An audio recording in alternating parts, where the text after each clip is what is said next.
Orchid plant indoor ആയിട്ട് വെക്കാമോ എന്ന് പലരും എന്നെ വിളിച്ച് ചോദിക്കാറുണ്ട്. അതിന് ഒരു സൊല്യൂഷനാണ് ഈ വീഡിയോയിലൂടെ ഞാൻ നിങ്ങൾക്ക് പറഞ്ഞു തരുന്നത്. Welcome to orchid villa. ഞാൻ മാക്സി ജൂഡ്.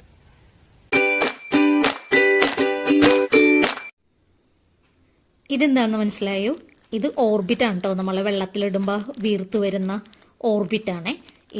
ഇത് ഞാൻ അടുത്തുള്ള ലേഡീസ് സ്റ്റോറിൽ നിന്ന് വാങ്ങിച്ചാണ്. ഇത് ഒരു കവറിന് 5 രൂപയാണ്. നമുക്ക് ഈ 2 കവറിന്റെ ആവശ്യം നമുക്കുള്ളൂ കേട്ടോ. അപ്പോൾ ഇത് നമ്മുടെ ഹൈഡ്രോജെല്ലാണ് ഈ സാധനം. ഹൈഡ്രോജെൽ എന്ന് പറയുമ്പോൾ പലർക്കും അറിയാൻ പാടില്ലായിരിക്കും. അതായത് എങ്ങനെയാണ് ഓർക്കിഡിന്റെ വളർച്ചയെ ഡയപ്പർ സഹായിക്കുന്നത് എന്നുള്ള ഒരു തമ്പനയിൽ ഞാനൊരു വീഡിയോ ചെയ്തിട്ടുണ്ട്.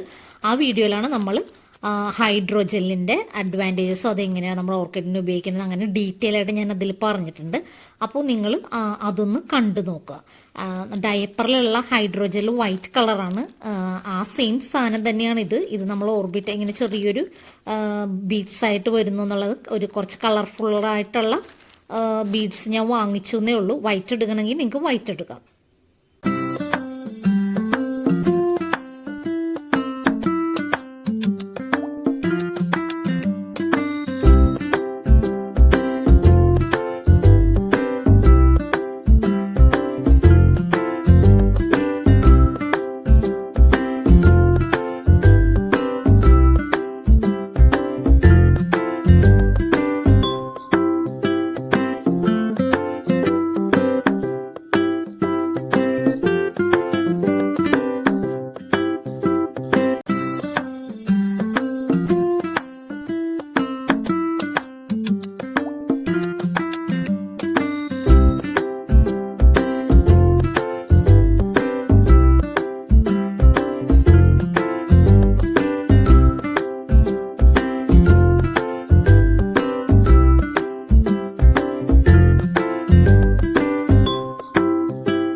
എങ്ങനെയുണ്ട്?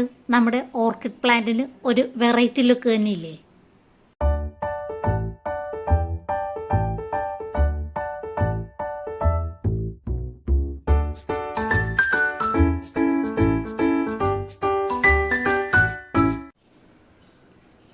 നമ്മുടെ പ്ലാന്റ് ഇതുപോലെ വെച്ച് കൊടുക്കുകയാണെന്നുണ്ടെങ്കിൽ ഹൈഡ്രോജെൽ ബീഡ്സ് നമ്മുടെ റൂട്ടിന്റെ ഗ്രോത്തിന് ആവശ്യമായ ഹ്യൂമിഡിറ്റി നിലനിർത്തുകയും നമ്മുടെ പ്ലാന്റ് നന്നായിട്ട് ഹെൽത്തി ആയിട്ട് വളർന്നു കിട്ടുകയും ചെയ്യും.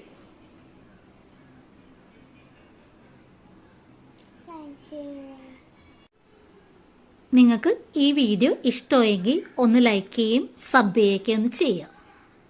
Thank you for watching.